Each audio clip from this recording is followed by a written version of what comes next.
하나님의 말씀은 누가복음 17장 11절에서 19절 말씀 보겠습니다. 누가복음 17장 11절에서 19절 말씀. 예수께서 예루살렘으로 가실 때에 사마리아와 갈릴리 사이로 지나가시다가 한 마을에 들어가시니 나병 환자 10명이 예수를 만나 멀리 서서 소리를 높여 이르되 예수 선생님이여 우리를 불쌍히 여기소서 하거늘 보시고 이르시되 가서 제사장들에게 너희 몸을 보이라 하셨더니 그들이 가다가 깨끗함을 받은지라. 그 중에 한 사람이 자기가 나은 것을 보고 큰 소리로 하나님께 영광을 돌리며 돌아와 예수의 발 아래에 엎드려 감사하니 그는 사마리아 사람이라. 예수께서 대답하여 이르시되 10사람이 다 깨끗함을 받지 아니하였느냐? 그 9은 어디 있느냐? 이 이방인 외에는 하나님께 영광을 돌리러 온 자가 없느냐 하시고 그에게 이르시되 일어나 가라 내 믿음이 너를 구원하였느니라 하시더라. 아멘. 자, 오늘은 감사라는 제목으로 말씀을 나누고자 합니다. 1860년도 9월 달에 미시건 호수 여객선 침몰 사건이 있었어요. 그때 287명이 죽었는데, 그런데 놀랍게 17명이 살아남았습니다.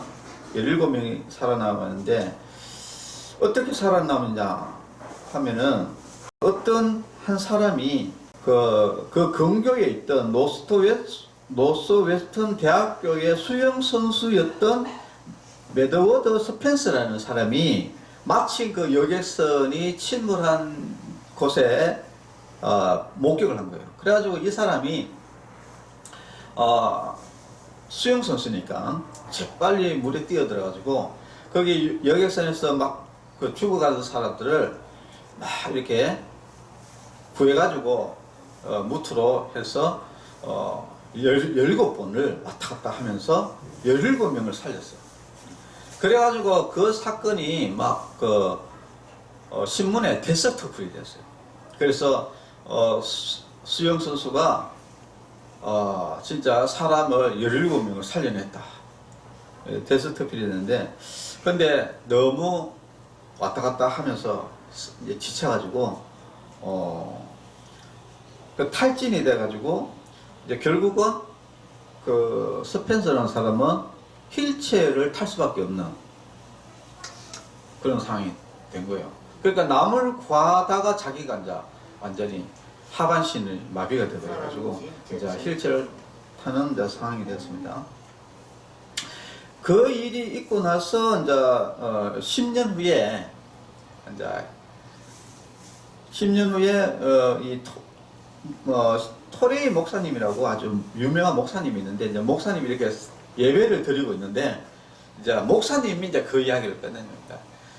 10년 전에 여객선에 침몰했는데, 거기에서 17명이나 살려냈다. 진짜 그 사람은, 자기의 영광보다는 진짜 남을 위해서 헌신했던 사람이라고 막 칭찬을 막 하고 있는데, 근데 세상에 거기에 집회에 이 스펜서가 있었답니다. 그래가지고 이제 이 목사님이 그 스펜서 이분을 이제 불러내가지고 칭찬하면서 이렇게 17명이나 이렇게 구해줬는데 너무나 대단하다. 그래서 참 그 17명에 살렸으니까 그 사람의 생명의 은인이잖아요. 생명의 은인이니까 얼마나 참 그 사람들이 참 잘해줬을까, 감사했을까, 이렇게 이제, 물었어요. 물으니까 이 스펜서가 하는 이야기가, 딱 한 명, 17명 중에 딱 한 명, 소녀 한 명이 해마다 편지를 온다는 거예요. 그럼 나머지 16명은 문복이 나쁜 거예요. 진짜 나쁜 사람이죠. 생명의 은인을 세상에 한 번도 한 번도 본 적이 없다는 거야. 진짜 충격적인 이야기죠. 아니, 어떻게 해가지고 자기를 살려준 사람인데, 왜 아무도 안 왔을까? 조금 씁쓸한 이야기죠, 그죠? 근데 오늘 성경 본문에도 또 똑같은 이야기가 또 나옵니다. 이게 뭐냐면은, 문둥병자, 요즘에는 이제 한센시병이라고 하죠. 나병 환자. 그래서 한센시병에 걸린 10명이 있었는데, 지금은 이제 뭐 의학이 많이 발달돼가지고 치료하지만 옛날에는 치료가 안 됩니다. 그냥 마을이 못 돌아요. 그 마을 밖에 저기 어디 동굴이나 저기 안 그러면은 뭐 무덤이나 이런 데서 대충 살다가 죽는 거거든요. 그런데 예수님이 마치 그 마을로 지나가는데 이 문둥병자들이 예수님이 그 어떤 아주 치유의 능력, 예수님께서 죽은 자도 살리고, 그 다음에 불치병도 고치고, 그 다음에 여러 가지 이제 이적도 일으키고 하니까, 예수님이면은 내 병을 고칠 수 있다. 이래가지고 10명이 팍 이제 소리를 지른 겁니다. 근데 여기 보면 한 마을에 들어갔는데 나병 환자 10명이 멀리서 이렇게 예수님에게 소리를 지르면서 우리를 불쌍히 여기 달라고 소리를 지르는 거예요. 저기 멀리서. 왜 멀리서 하느냐? 그 당시에 이 문둥병자들은 쉽게 말해서 시민권이 박탈된 상태입니다. 그런데 시민권이 박탈된 이 나병 환자들이 만약에 마을로 진입하거나 이 사람이 그 거리가 45m인가 그 거리를 유지하지 않았을 때는 법적으로 돌로 쳐 죽여도 상관이 없었어요. 그러니까 멀리서 이제 예수님에게 우리를 불쌍히 여겨달라고 했습니다. 그러니까 예수님이 보니까 불쌍하잖아요. 그래서 예수님이 뭐라고 이야기했냐면은 가서 제사장들에게 너희 몸을 보이라 이렇게 합니다. 그래서 뭘 고쳐주는 게 아니라 제사장에게 보이라는 거예요. 왜 제사장에게 왜 가라고 했느냐? 지금 이야기하면 이제 목사님한테 교회 목사님한테 가라 했는데 그 이스라엘에는 예를 들어서 이제 문둥병자인데 내가 이제 문둥병이 깨끗이 나았잖아요. 근데 문제는 뭡니까? 시민권이 없잖아요. 박탈이 돼 있는 상태잖아요. 그러려면은 반드시 누구한테 가야 되냐면은 제사장한테 가가지고 내가 깨끗이 나았다라는 것을 제사장 눈으로 확인이 되고 나서 마을로 들어올 수 있는 겁니다. 그 전까지는 못 들어옵니다. 그래서 반드시 제사장한테 가야 되는 거예요. 그래가지고 제사장한테 가서 또 여러 가지 다 검사도 하고 그 다음에 또 정결 의례식도 하고 이렇게 또 10일간인가 이렇게 또 격리 기간을 거쳤다가 이제 다시 사회로 복귀를 하거든요. 그래서 예수님께서는 제사장에 보이라. 이 말은 무슨 말이냐? 너희들이 가는 도중에 깨끗이 나을 것이다. 그래서 나오면은 바로 그 제사장에게 전례를 복귀를 해라. 이런 뜻인 거예요. 대단하시죠, 그죠? 우리 의사들도 이거 치료를 하지 못하는데 예수님은 그냥 말로 치료해요. 말로. 근데 놀라운 것은 10사람이 막 제사장한테 막 쫓아갔어요. 막 쫓아갔는데 놀라운 일은 뭐냐면은 가는 도중에 깨끗이 나병이 나선 거예요. 자, 그런데 이제 문제는 여기서부터 문제입니다. 깨끗이 나았는데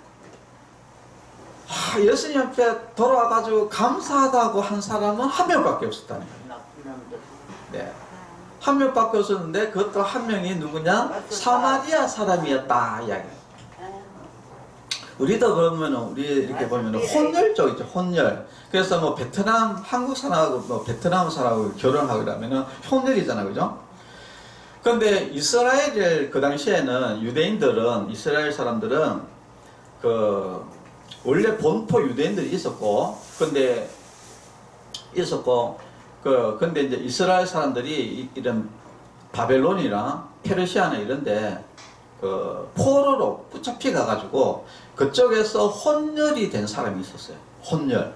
그 사람들이 모여 살았는 마을이 바로 사마리아 땅입니다. 사마리아 땅. 그래서 유대인들은 사마리아 사람을 자기 백성으로 보지 않습니다. 저 사람들은 저 피가 섞인 죄인들이다. 이렇게 생각하기 때문에 절대 이 사마리아 사람을 사람으로 취급하지 않거든요. 저 사람들은 다 지옥 갈 사람이다. 이렇게 생각하고 있었단 말이야. 그런데 놀라운 일은 9명이 나병 환자가 가서 나왔는데 돌아온 사람은 유일하게 사마리아 사람 한 명밖에 안 나왔다. 근데 제가 이제 추측을 해보면은 분명히 9명은 누구냐? 유대인들이었습니다. 왜 이렇게 이야기할 수 있느냐, 추측할 수 있느냐 하면은 그 당시에 예수님이 많은 복음을 전하면서 많은 이적을 일으켰어요. 자, 그러니까 이 종교 지도자, 그 당시에 권력을 가지고 있었던 바리새인들, 대제사장들이랑 이런 종교 권력자들이 자기의 어떤 그 권력이 뺏길까 싶어가지고 예수님을 이제 적대시하게 되는데, 그때 어떻게 했냐면은 예수님을 따르는 자들은 자기 유대교, 그 유대교에서 출교한다. 근데 이 유대교에서 출교한다는 말은 무슨 말이냐면 그 이스라엘은 다 유대교를 가지고 있단 말이에요. 근데 유대교에서 출교한다 이 말은 이제 사회생활하기 어렵다. 사회생활하기 어렵다. 근데 그래 놓으니까 이 사마리아 사람은 돌아와서 감사를 했지만은 나머지 9명 유대인들은 뭐냐? 예수님한테 돌아오면은 다시 내가 유대교로 다시 이제 복귀를 해가지고 다시 시민으로서 복귀를 할 수 있는데 또 예수님한테 와버리면은 또 다시 또 소리가 돼버리는 거라. 자, 그러니까 안 오는 거예요. 자, 그래서 이제 우리가 조금 알 수 있는 것은 진짜 우리가 감사하다면은 우리가 다시 예수님에게 가서 감사해야 되는데, 그런데 감사를 하려고 하더라도 감사할 수 없는 이런 조건들이 사람들마다 그런 게 있는 거예요. 그러니까 이런 것들이 엄청 이제 악한 것이죠. 악한 것입니다. 그러니까 예수님께서 돌아온 한 명에게 묻습니다. 아니 10명이 시험을 받았는데 왜 한 명밖에 안 왔냐? 나머지 9명 어디 갔느냐? 이렇게 이야기하는 거예요.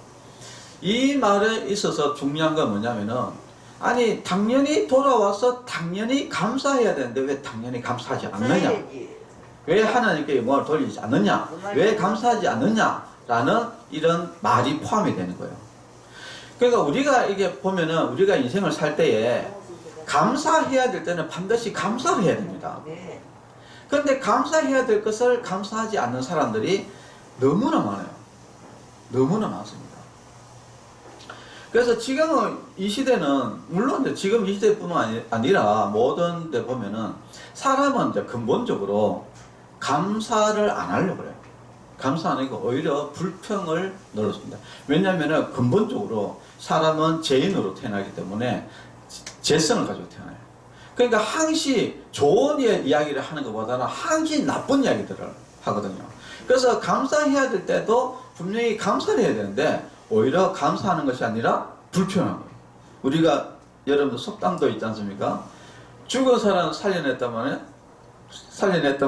뭐라고? 내 보따리 내놔라 이렇게 이야기한다고 하지 않습니까? 아니 이게 완전히 이게 뭐 진짜 감사해야 될 것을 오히려 감사하지 않고 왜 내 보따리 어디에 숨겨놨냐 이렇게 해가지고 오히려 그 구해준 사람을 도로 공격하는 이런 것이 돼요. 이게 사람의 본성이라는 거예요. 악한 본성이다. 그러니까 감사해야 될 때 감사하지 않는 사람들이 얼마나 악하냐. 자, 우리가 또 되돌아보면은 과연 이 하나님께 감사하지 않는 이 9명의 모습과 현재 우리의 모습과도 우리가 한번 생각을 해봐야 됩니다. 오늘도 제가 이제 이게 참 저는 진짜 이런 경우가 잘 없거든요. 저는 원래 운전을 굉장히 조심해서 운전하고 하는데 사고를 잘 안 내는데 오늘 우연찮게 접촉사고가 났어요. 접촉사고가 나는데 진짜 너무 참 이해가 되지 않는 참 접촉사고였는데, 우리는 이제 보통 이게 사고가 나고 오잖아요. 그러면은 우리는 어떻게 생각합니까? 내가 잘해서 사고가 안 나는 줄 알아요. 그러니까 이게 왜 그러냐면 이 나병 환자 9명의 생각도 비슷합니다. 왜냐면은 예수님이 가르쳤어요. 그래서 자기는 그냥 간 거예요. 갔는데 낯선 거예요. 그러면은 이제 우리가 믿음 있는 사람들은 하나님이 나를 고쳐주셨구나라고 이렇게 생각합니다. 그러나 하나님 믿지 않은 사람은 어떻게 생각하세요? 우연히 됐다, 저절로 됐다 이렇게 생각합니다. 저절로. 그러니까 우리는 항상 무슨 일이 있으면 다 저절로 된 걸로 생각해요. 그러니까 저절로 됐으니까 감사할 이유가 없는 거예요. 우리가 애를 잘 낳았어. 애가 건강하게 잘 태어났어. 그리고 애가 건강하게 잘 자라. 그러면은 저절로 다 잘 자라잖아요. 이게. 그러니까 감사가 없는 거예요. 근데 중요한 건 뭐다? 다 하나님이 그렇게 하셨다는 거예요. 하나님. 그래서 우리 성도 여러분들도 우리도 지금 이럴 수도 있다. 우리가 모든 일에 하나님께 이제 감사하는 이제 생활이 되어야 된다는 거예요. 그리고 또 한 가지는 뭡니까? 예수님께서 그 돌아온 그 사람에게 어떤 이야기를 하냐면은 일어나 가라 내 믿음이 너를 구원하였느니라 라고 했습니다. 야, 근데 좀 특별하죠. 분명히 그 10명의 그 나병 환자가 문둥병자들이 분명히 예수님에게 자기 문둥병의 치유를 받기 원했어요. 문둥병의 치유를 받기 원해서 예수님에게 불쌍히 여겨달라고 했습니다. 그런데 예수님께서 제사장에게 가서 보이라 해서 그냥 가다가 깨끗이 낫은 거예요. 깨끗이 낫았는데, 근데 9명은 돌아오지 않았어요. 1명은 돌아왔습니다. 그리고 1명이 돌아가지고 하나님께 영광을 돌리면서 예수님께 감사를 했어요. 그런데 그 돌아온 한 사람에게 예수님께서는 네 믿음이 너를 구원했다. 너는 재산 받았고, 그리고 너는 구원받았고, 너는 천국 간다. 이렇게 이야기를 하는 겁니다. 자, 우리가 결국은 여기에서 우리가 이제 한 가지 알 수 있는 것은 이 9명과 1명의 차이점이 무슨 차이점이지 압니까? 바로 예수님께서 나의 주인이시고 예수님의 그 능력으로 내가 치유함을 받았고 예수님께 내가 하나님께 영광을 돌리고 그래서 예수님은 나의 구주시다 라고 이렇게 그러니까 모든 영광을 다 하나님께 돌리는 사람이 있어요. 그러니까 이 사람은 진짜 나의 하나님이시다 라고 고백하는 이 사람이 있었고 그러니까 이 사람은 구원을 받는 거예요. 그런데 9사람은 어떻게 됩니까? 저절로 났었고 그리고 또 돌아가게 되면은 내한테 피해가 있고 그러니까 나는 안 돌아가겠다. 그리고 예수님에 대해서 어떻게 됩니까? 예수님은 어떤 분이냐? 그냥 치유를 하시는 분이라. 그냥 조금 어떤 재주가 있는 분이다. 이 정도에서 그치지 절대 그 예수님을 하나님으로 보지 않습니다. 예, 보지 않아요. 그러니까 거기에는 어떻게 됩니까? 구원이 있을 수가 없는 것이죠. 자, 그래서 우리가 이제 중요한 것은 바로 우리가 살아가면서 모든 것들을 하나님께 감사하고 영광을 돌리느냐 안 돌리느냐 그 영광을 돌리는 사람은 그 속에 믿음이 있는 거예요. 왜냐? 나를 이렇게 인도해 주시고 그리고 나를 지켜주시고 보호해 주시고 내 가정을 지켜주시고 내가 이때까지 이렇게 살아올 수 있도록 해주신 하나님께 감사드립니다 라고 이 고백하는 사람은 그 속에 주님이 없으면 안 되는 거예요. 그래서 반드시 예수님이 나의 주인이고 나의 하나님이라는 그 고백이 있는 겁니다. 그 감사, 그 하나님께 영광을 돌리는 그 감사에 그 믿음이 다 포함이 되는 거예요. 그러니까 예수님께서 내 믿음이 너를 구원하였다 이렇게 이야기합니다. 그러나 9명 어떻습니까? 예수님은 그냥 하나의 그냥 뭐 좀 특별한 사람이고 특별한 사람인데 뭐 어쩌다가 내가 또 그 말 듣다가 뭐 어쩌다가 났었고 그리고 내가 이제 그냥 집에 내 삶을 이제 사는 거예요. 그러니까 예수님은 그냥 그냥 어떤 좀 특별한 사람일 뿐인 거예요. 그러니까 거기에는 구원이 없는 겁니다. 자, 그래서 오늘 우리가 참 중요한 것은 과연 나는 모든 것에 모든 일에 모든 것에 자 하나님께 날마다 감사를 드리고 있느냐 없느냐 그 사람의 이제 믿음입니다. 그래서 믿음은 뭐와 비례하냐? 믿음이 많은 사람일수록 감사가 많아요. 그러나 믿음이 적은 사람일수록 감사가 적습니다. 그것을 우리가 아셔야 돼요. 우리 성도 여러분들은 믿음이 많은 분이 되셔야 돼요. 그래서 믿음이 많은 사람일수록 감사가 많이 일어나요. 그러면 이 감사라는 개념이 어떻게 흘러가냐면은 믿음이 없는 사람은요, 감사의 조건이 있을 때는 감사합니다. 그것이 믿음 없는 사람의 특징이에요. 그러나 믿음이 많은 사람의 특징은 뭔지 압니까? 감사하지 못할 때 감사하는 사람이 믿음이 큰 사람들이에요. 그래서 우리가 저도 뭐 비유를 자주 이야기하지만은 존 웨슬리, 감리교를 창시했던 존 웨슬리 목사님 같은 경우에는 집에 불이 났어요. 집에 막 불이 나가지고 막 이제는 완전히 사거리 거지가 됐어요. 거지가 됐는데 그때 존 웨슬리 목사님이 뭐라고 이야기했지 합니까? 아이고 하나님 감사합니다. 아이고 이제는 신경 쓸 거 없어서 감사합니다. 제사님은 뭐 사거리 다 타버리라 그래. 뭐 관리할 것도 없고 뭐 생각할 것도 없고 뭐 아무것도 없으니까 아이고 하나님 신경 쓸 거 없어서 감사합니다. 이렇게 바로 이겁니다. 이게 그러니까 모든 안 좋은 일이 있어도 하나님께 감사할 수 있는 사람, 이 사람은 진짜 믿음 있는 사람이에요. 그러니까 왜냐, 내가 이렇게 하나님께서 나에게 여러 가지 어려운 일이 닥치고 여러 가지 안 좋은 일이 터져도 이것은 다 나를 위해서 하나님께서 은혜를 베푸신 것이다. 그것이 결국은 뭡니까? 우리가 전화위복이라는 말이 있잖아요. 항시 여러분 나쁘다 해가지고 다 나쁜 것이 아닙니다. 나쁘다 해가지고 다 나쁜 게 아니에요. 왜냐하면 우리가 정주영 회장 같은 경우에는 진짜 못 사는 가정에서 태어났거든요. 진짜 못 사는 가정에서 태어나다 보니까 그러니까 어릴 때 꿈이 뭐였냐면은 아이고 나는 너무 못 살아가지고 나는 진짜 부자가 되고 싶다. 이래서 부자 된 거예요. 그러니까 나쁜 것이 절대 나쁜 것이 아닌 거예요. 그래서 우리가 특히 하나님을 믿는 사람은 합력하여 선을 이룬다. 성경 말씀대로 합력하여 선을 이룬다. 그러니까 좋은 일이든 나쁜 일이든 이것이 다 결국은 합력해서 결국은 다 우리를 이제 복을 주시는 거죠. 그러니까 나쁘다 해가지고 절대 나쁜 것이 아니고 다 좋은 것도 복이고 나쁜 것도 복이요.